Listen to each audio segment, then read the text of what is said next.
Olá pessoal, muito bem-vindos. Meu nome é Vinícius Bonisson e hoje a gente vai falar da importância de avaliar o eixo hormonal. Então, o que eu tenho visto, tá, hoje em dia? Então, assim, ó, todos os profissionais eles estão querendo saber sobre hormônios, tá? E eles começam a ver o pedido do colega e começam a pedir. Então, assim, ó, eu tenho cortisol de manhã, tá, no sangue, mas aí eu não peço o ACTH. Eu doso o T4 livre, mas não doso o TSH. Eu doso a testosterona e não doso o LH e o FSH.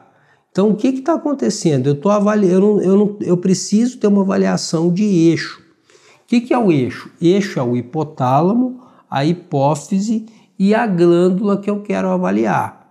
Por exemplo, eu tenho o testículo que produz a testosterona e o ovário que produz o estradiol. Tá? Então, no meu ovário, eu tenho uma produção de estradiol. Se eu tenho uma falência do ovário, eu vou ter um aumento das minhas gonadotrofinas que são produzidas pela minha hipófise, o LH e o FSH. Se eu não tenho isso, eu não tenho diagnóstico. Por exemplo, na menopausa, eu vou ter uma elevação do meu LH e o FSH. E se eu tenho um problema, por exemplo, um prolactinoma, que é um tumorzinho na hipófise, ou se eu tenho alguma coisa mais grave na minha hipófise, e aí eu tenho baixa do hormônio sexual com LH e o FSH baixo. A mesma coisa é o testículo. Então, por exemplo, na deficiência de testosterona relacionada com a síndrome metabólica, que é a inflamação crônica, eu tenho o LH e o FSH baixos. Já quando eu tenho uma falência do testículo, eu tenho um LH e um FSH altos.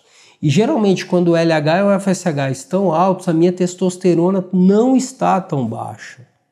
Então eu tenho uma testosterona lá de 300 e pouco, mas eu tenho um FSH e um LH lá em cima. Às vezes muito elevados. Então, assim, na cabeça do endocrinologista isso é muito fácil de entender. Mas na cabeça dos outros profissionais e principalmente na cabeça do paciente, isso é muito difícil. Então, toda vez que você for avaliar uma glândula, pense no eixo. Pense, por exemplo, cortisol ou ACTH. O que é o ACTH? É o hormônio hipofisário que controla o ACTH. Porque, por exemplo, você tem o cortisol baixo. O cortisol relacionado com estresse, a baixa do cortisol relacionado com estresse, eu vou ter um ACTH normal. Se eu tenho uma baixa do cortisol com ACTH alto, eu tenho uma insuficiência primária da suprarrenal ou síndrome de Addison. Isso é um diagnóstico. E aí esse paciente vai precisar repor o cortisol para o resto da vida. Inclusive, se ele ficar doente, ele precisa de aumentar a dose do cortisol. Então, o que eu tenho visto? Prescrições sistemáticas de cortisol para todo mundo, sem sequer dosar um ACTH, sem sequer fazer um diagnóstico.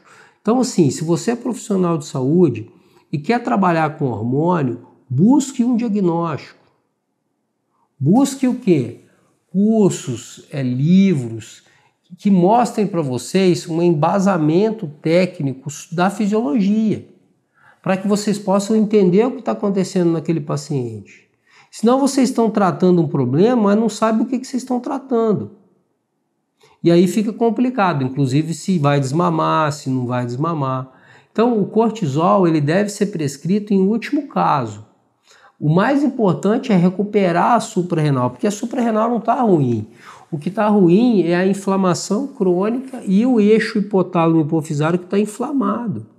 Você vai repor o cortisol, mas esse paciente vai continuar tendo fome por doce, vai continuar tendo insônia, vai continuar tendo despertar precoce, vai continuar irritado. Por quê? Porque não resolveu a raiz do problema. Então, na medicina ocidental e na medicina integrativa, a gente cai, as duas vertentes, a gente cai no risco de quê? De prescrever hormônios ou tratamentos naturais ou medicamentos para tratar sintomas. E não tem a causa, não olha para a causa e não olha para o diagnóstico. Isso fica perigoso.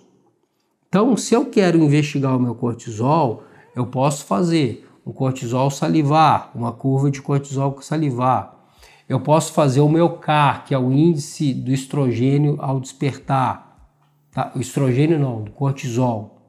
Tá? Cortisol Awake Index. Então, a relação do cortisol ao acordar, 30, 40 minutos depois de despertar, precisa ter esse pico. Se não tiver o pico de cortisol, e esse paciente corre o risco, ele tem um risco aumentado de depressão, de obesidade, de suicídio, um monte de problemas. Então, precisa avaliar o eixo, não tenho dúvida, mas avalie o ACTH. Tenha noção do que está acontecendo. Não é fazer uma testosterona isolada, sem um LH e um FSH. Não é fazer um T4 e um T3 sem fazer o TSH.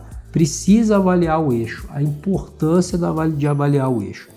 Esse era o recado que eu tinha para passar hoje e até o próximo vídeo.